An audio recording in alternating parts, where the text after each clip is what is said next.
This is Lunchtime Live with Washington County Public Schools, on the air each month on WJEJ, the third Thursday of the month. I'm Will Kaufman from the Public Information Office, joined today by Tara Ellis, Content Specialist for Elementary Science, and Bobby Burkhart, Content Specialist for Secondary Science.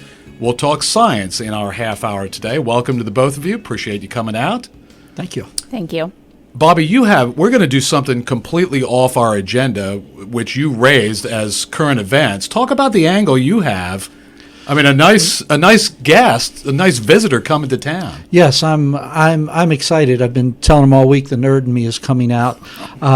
We have, as a part of the Maryland Symphony Orchestra presentation of the Planets this weekend in Hagerstown at the Maryland Theater. We have with us tomorrow visiting our schools Dr. Jeff Hall. He is the director of the Lowell Observatory in Flagstaff, Arizona, and he'll be here speaking with students in our high schools about various topics dealing with careers in science, as well as astronomy and the mechanics of large telescopes. And he's also an accomplished musician himself, and so he'll be speaking with students at Barbara Ingram School for the Arts about advocating for music and potential careers there as well. Did they contact us, or did you sort of sniff that out? They contacted us. I was actually told through Dr. Stephen Miles, who is the director of music or supervisor of music for the county, and they had gotten in touch with him. Someone from the Maryland Symphony Orchestra had gotten in touch with him that Dr. Hall would be coming and would be interested in speaking to students, and I got excited. For those of us who aren't as familiar with that world, this is such a cheesy question, but how famous is he? I'm not sure how famous he is. It was exciting to me because I spent a day at the Lowell Observatory 2 years ago. I have a son who was very, very interested in astronomy in high school at the time, and he is a very serious research scientist. His research is in, solar and stellar periods, and how those changing periods on the sun and on stars outside our solar system impact the planets that are around him. So he is a true research scientist, and in my emails and phone conversations with him, I think he's also going to really communicate well with students. Now, we have an agenda today, we really do, and I'm going to get to it in a second, but this also prompts me to ask the both of you that science is one of those subjects, at least academically, where guest speakers are unbelievably valuable. Folks coming in, and I'll say from the industry, but there are so many different arenas in science. Tara, do you find that the case, both at the elementary and Bobby at the secondary level? Absolutely. And I can think about my own children that my son did an inventory about what his interests were. And it came back as science, and right. That's not of any of my influence, but he only saw that as I can now become a scientist. And what he doesn't recognize is that he can use his understanding of science in many different fields. And now as a parent, I'm working on, and an educator, trying to get him to recognize that really what he understands in science can be applied anywhere, not just about becoming a scientist. There's been such a push in recent years, the whole business of STEM, whether it's science or the other technology directions that we can take. It doesn't seem like it's as much of a sales job anymore, that kids, families, communities are recognizing so many directions, the value of those directions, the potential careers that you can develop, very successful, very profitable careers, I'm guessing. Absolutely. It's that application of science that they use in careers, but they also see that they have the application of the reading and the writing, the mathematics in that is important as well, and that they can't do science without those things. So, absolutely. Yeah. And that's I'll transition us then. That's one of as we are moving into and integrating the next generation science standards, a big part of the new standards are we're not just learning about science anymore, but we're doing science while we learn science, and that's what gets kids excited about science. What were we when we say new standards? What's the historical perspective on that? What were we doing before than the time now, since we've had what we're calling next generation science standards, the new standards? The previous National Science Education Standards were published in 1995, and so we're 20 couple years away from that, and so those were a good set of standards that were very much focused on science content. There was some science practice in them as well. We've always done labs in science, but now we're really with the new standards. We're really focusing, like I said, on doing science while we learn.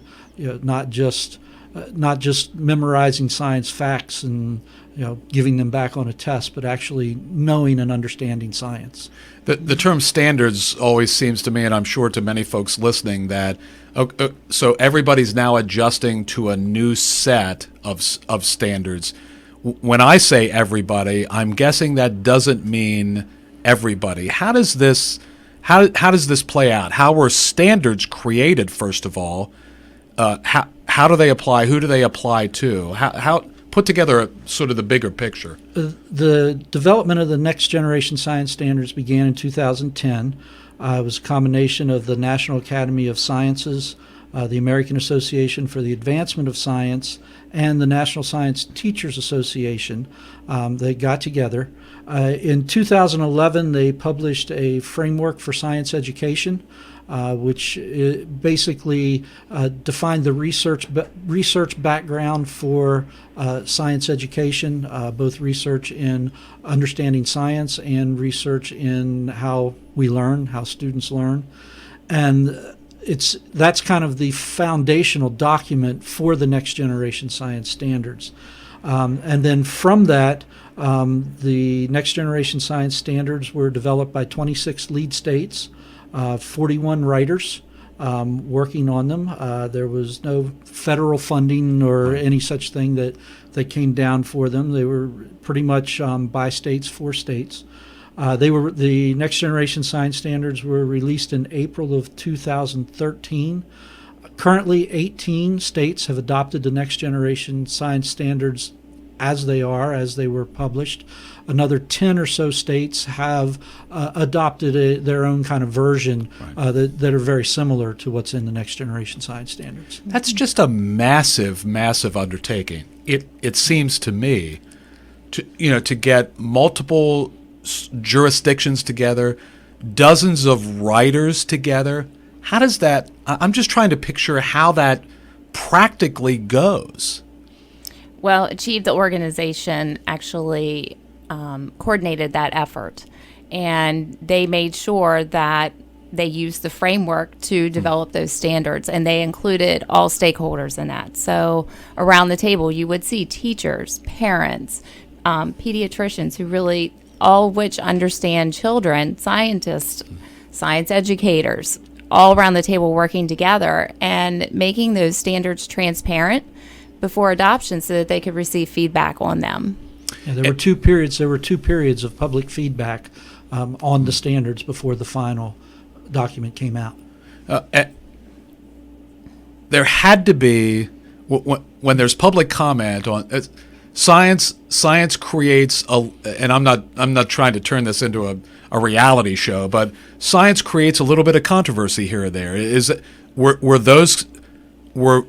I'm assuming this was a less than perfectly smooth process to get some of this through to agreement. Absolutely. And with that's where states have choice in adopting the standards to meet their needs or what beliefs they may have. And so that's why there are states that have fully adopted the standards and some states that have adopted them and made any alterations that they need to meet their needs. Maryland's always in the thick of these kinds of things. always in the lead pack? I'm assuming that's the case here. Yes, Maryland was one of the 26 lead states. And what was our contribution in the writing and the creation in those formative stages? Basically, Maryland sat around the table very closely with writing those standards. And so naturally, our involvement came from the organization being right in our back door in Montgomery County. So that really opened up the door to the Maryland State Department of Education to be present for a lot of what was going on in that development. How were the standards created from each of the levels of academic, from high school right on down to the elementary grades? We had to cover everybody. Well, that's part of what the framework did for us. So again, that learning progression and that understanding of science, that is developed in grade bands, and then from the framework are our standards by grade level in elementary, so K through 5, and then middle school has their band of standards as well as high school. So the kindergartners have a set of science standards. Correct. The neat thing this does for us is that as we get fully implemented and with a little bit of time, there's no more guessing or wondering about what should my students have studied or learned before they come to me. As a high school teacher, as a middle school teacher, upper elementary, there's a progression that is a truly K through 12 progression of growing understanding in science and it also cuts out a lot at times of repeating, where students would build a cell model in the 5th grade, and then they do it again in the 7th grade, and then they do it again in 9th grade biology. Well, now we're more consistent in building upon what's been done before and not just repeating the same facts. What are the states who aren't following these? Just as a sidetrack, the states who don't follow what are they doing? They create a state creates its own set of teaching standards and learning standards. Or they may be using standards that were as old as ours before we adopted. So, and there are some that have taken the next generation science standards and done some modifications to them. A state where coal is your main industry. You're not going to be particularly happy about certain things that are there in the standards in terms of climate change, and so there are some states that have adopted with a changed version in that way. How much of a difference is there for the teachers when it comes to teaching these standards as opposed to what had been in place before? Well, it's not about rote memorization of facts. Okay. Students need to be engaged in science, learning about science, learning about how to think like a scientist. And in elementary, that can look very different. Our students may be doing a lot of hands-on investigations, however, they're not making sense of what it is that they're to be learning or understanding from that investigation. Or it could look like, well, we're just reading it from a book, and really what we're doing is providing reading instruction, and students are able to gain understanding of complex science concepts through reading a book. Describe the adjustment of the teachers. Have teachers, is it more energizing, to combine textbooks and written material with hands-on types? It would seem like it to me. It would seem like science is more fun all of a sudden, more fun than it was before. I don't mean to. Oh my God! I have two who I shouldn't say science is not fun, no matter when. It is more fun, and unfortunately, we focus so much on learning science facts and the rote memorization of science facts. This is a real transition. I taught high school, middle school science for 26 years, and generally, what we did is we would give students notes. We would tell students what they needed to know. We would introduce it, and then we would let them go to the lab and let them do what we had told them in the lab. And it was all pretty much prescribed and scripted in that way. And the thinking was really mostly in memorizing facts that then would be written down on a test later. What this really, the big shift here is the next generation standards are written in 3 dimensions, is what we talk about, 3-dimensional learning. And those 3 dimensions are the disciplinary core ideas, which that's the science content. That's what scientists know. And then there's the science practices. That's what scientists do. That's designing investigations, asking questions, really those pieces of the scientific method that are there. And then there are the cross-cutting concepts, and that's how scientists think. That's understanding the relationship between matter and energy, understanding patterns, and identifying those types of things, cause and effect. There's 7 cross-cutting concepts. And so in the past, we've always emphasized the disciplinary core ideas. But now what we're doing is we look for phenomena. We want to engage students. We say phenomena, which is something real life, interesting. It may be why does your heart rate change when you exercise, or something of that. Why do you sweat? Why when you do live radio, for instance. Yeah, exactly. What's happening to heart rate and blood pressure and all those things right now? We want to engage students in some sort of phenomena. It may be storms. It may be why do we have so much limestone in Washington County? Anything like that we want to engage them in, and then we want them to explore. We want students to go out, and that's where our technology is so valuable to us, that we can set up experiences and activities for students that they can explore and develop their own understandings about it. Then we as teachers assess where they're at. Assess what are the misconceptions that you have. Do you understand the proper science? And then we can guide them to the correct science understanding. And so it's a tough transition for teachers because you're shifting from the giver of knowledge to the guiding students, and it's no longer teacher-centered, it's student-centered in what we're doing, and so that's a tough transition. But those who are getting it, they're excited. Because students are excited, engagement goes up, and learning and understanding goes up. As we bring in new teachers in science, are we looking for a different type of science teacher, or not necessarily?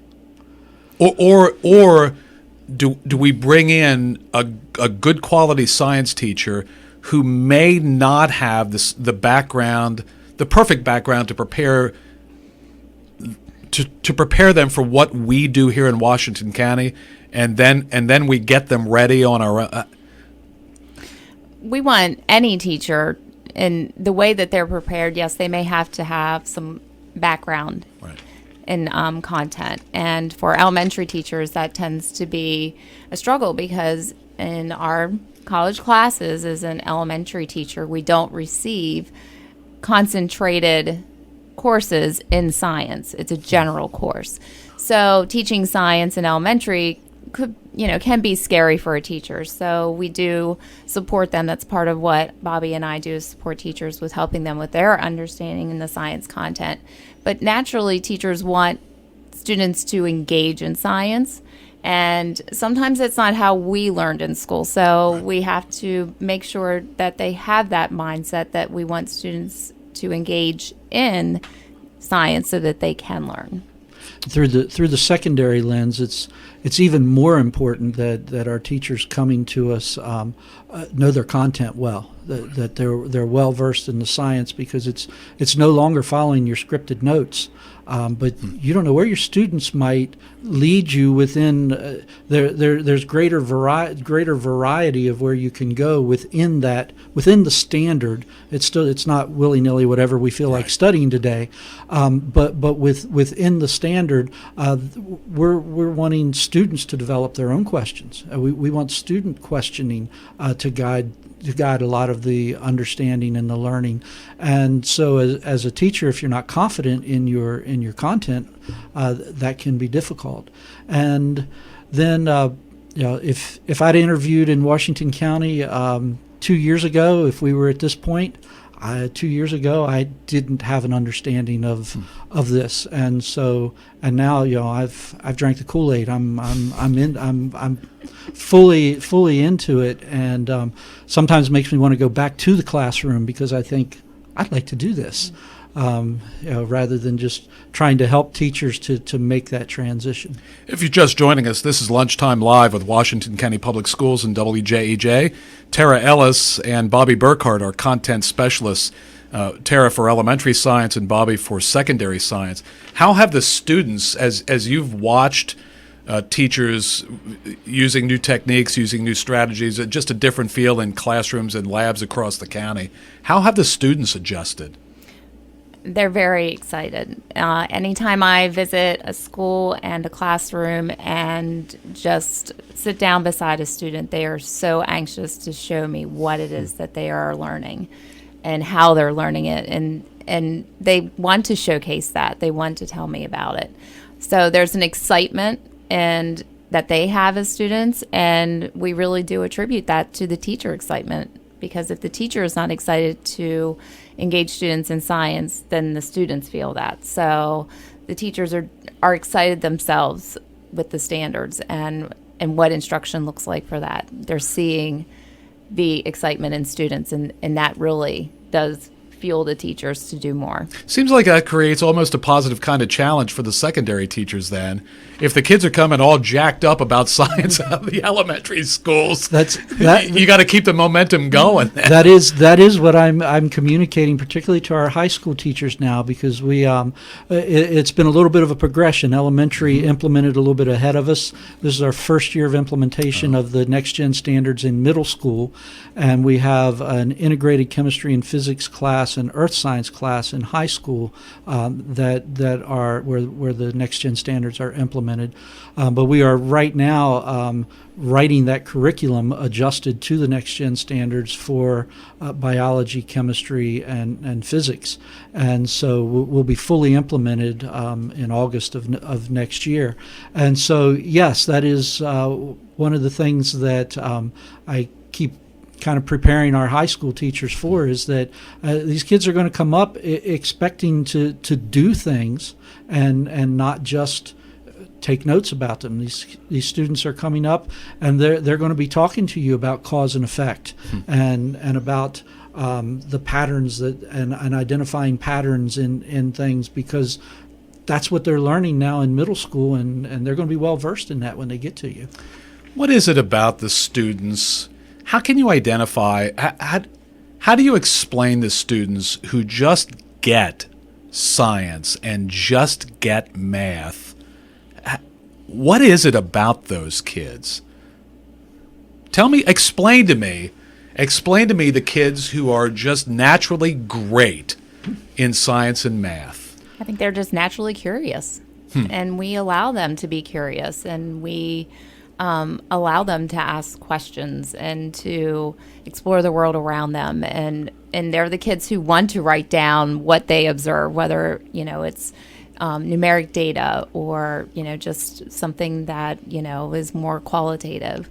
So just those are the kids that are really just stopping and watching what's going on in front of them and making deep observations and asking questions and finding out more about that. It's really not about having two nuclear physicists as a mom and dad either. I mean, it's not about that. No. I think it's really one of the best things we can do for our children when they're young, even before school, is encourage them to ask questions. and then encourage them to research, to seek out, to try to find the answers to those questions. That's what scientists do. Scientists look to find answers to questions now in a very precise, guided way in going through that, but it's that natural curiosity, that creativity, and that's what we're missing so much oftentimes in terms of what we're looking for in college and career-ready students is that ability to solve problems, the confidence to come up against something difficult and persevere through it, and so all of these things are built into our new standards, where students are grappling with difficult concepts and coming to an understanding of them. Science is also, there's a certain psychology to science too, because there's a level of failure that's going to happen because you're going to try things. You're going to try very challenging things and maybe not hit the mark right off the bat. Yeah, and that's naturally what happens in engineering as well, which is why our standards have the science and engineering practices. We want students to know what it's like to actually have a problem and, what are the possibilities that we have. We test our ideas, we investigate, we use science ideas to help us to investigate that. And when it doesn't work out, we haven't solved the problem, then we go back and look at the drawing board and try again, that perseverance part that Bobby just mentioned. I was in a middle school classroom this week where they had been studying pollution, and now what they were doing after studying different types of pollution, they had pulled up on their iPads a Google map of their school, and they were looking at where pollution could be entering into their school campus, and then they were designing, these were middle school students, designing things that they could use to try to clean up or prevent the pollution coming into their school, that they're going to eventually design and take outside and test. This is not old school science. It's not science that I had. I mean, it really isn't. It really is invigorating just to listen to this, what these kids are getting in school. No question about it. How has assessing science changed, if it has? I mean, what does a science grade reflect these days? Well, what we're looking for, again, is do students have an understanding of the science content, but also how they're doing with the practices in science. So that also has to be explicit in instruction, and therefore we're assessing that as well so that we can provide feedback to students with how they're doing with the practices. Because minus the content, they need to be able to use the practices in many different scenarios, and not, even when we have new discoveries in science and we ask new questions, we need to be able to apply what we already know to move forward. And that is changing the state assessments. We've had the Maryland State Assessment in Science in 5th and 8th grade, and we've had the high school state assessment, the HSA, for biology. This is the last year for the biology HSA, and those are all being replaced by the Maryland Integrated State Assessment, which is aligned to the next generation science standards, because since as instruction is shifting, then assessment needs to shift as well. Before we go, talk a little bit about what parents and the community can do to support what we're talking about, to continue the forward momentum, the motivation for kids to not only get into science, to embrace it, to ultimately pursue it. What can parents do to support that? As a parent of elementary and a middle school student, I find value in just getting them outside or in different experiences so that they can be curious about what is in front of them, ask questions, allow them to ask questions, really give them the opportunity to explore and ask, how can we find this out? Or what do you notice about this? So that they're building that natural love for it. It's not about them becoming a scientist. So we also want them to make connections to, so you use science in this particular scenario, and it wasn't about being a scientist. So we're helping them to make those career connections and where they're using science. All right. Bobby, final word. And I would just follow that up with realize that all children are individuals, and allow them to explore that science in an area that they're curious about. Some are curious about nature and trees and wildlife, and others are curious about computers and how they work. And so that's one of the great things that our new standards do allow us to do, more personalizing of learning, and that parents can do that too with students, with their children. Let them explore those areas of interest that keep them engaged. Thank you two very, very much. I really appreciate the appearance today. Thank you. Tara Ellis is Content Specialist for Elementary Science, and Bobby Burkhart, Content Specialist for Secondary Science. This is Lunchtime Live, heard the third Thursday of the month at this time, a partnership between Washington County Public Schools and